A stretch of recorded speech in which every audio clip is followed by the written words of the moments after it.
Okay, so today what we're going to do is we're going to look at the short corner options. Okay, so when we were watching some of the CIU games, what we noticed was that the fields were extremely wide. Our fields down at FC are not quite as wide, and we can get that ball, driven into the center of the box.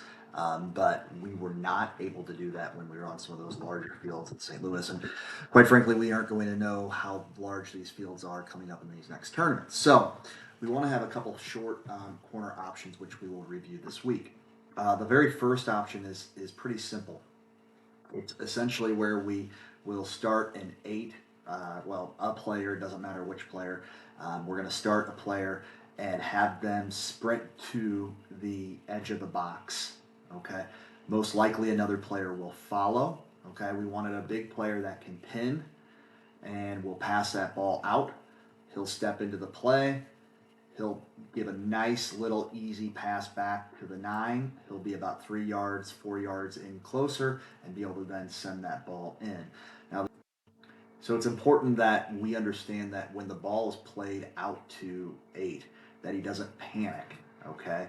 This player is going to be most likely pressing him from behind, but he needs to make sure he just gives a nice solid pass back to 9 to where he can then either hit a one-touch ball into the middle or to take another touch and have a shot or have a cross.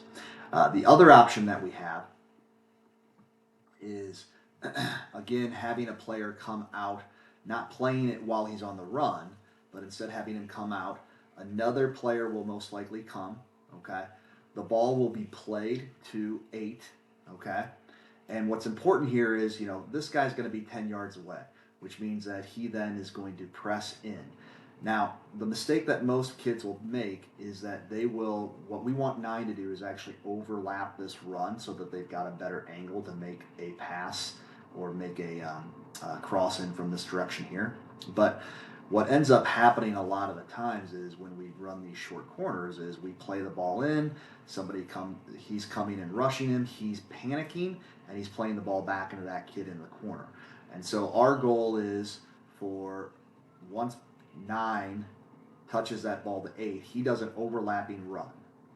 He makes 5 engage. When 5 engages, okay, then he passes to 9 that then can then take a dribble in and cross in.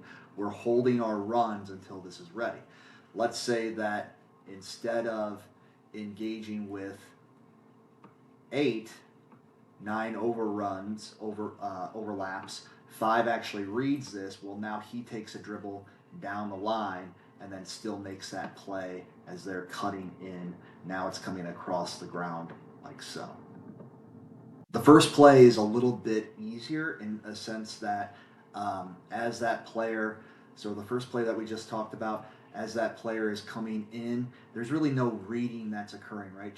8 is checking in, ball's being played to him. He is just playing that ball softly back to 9, and then 9 is creating that cross. In the second play, if someone is following him or if they place somebody out here because we continue to do it, then we have to actually do more of a reading option. So there's 2 options, whether or not they place that player out wide or whether or not he's just chasing that other player out during the play.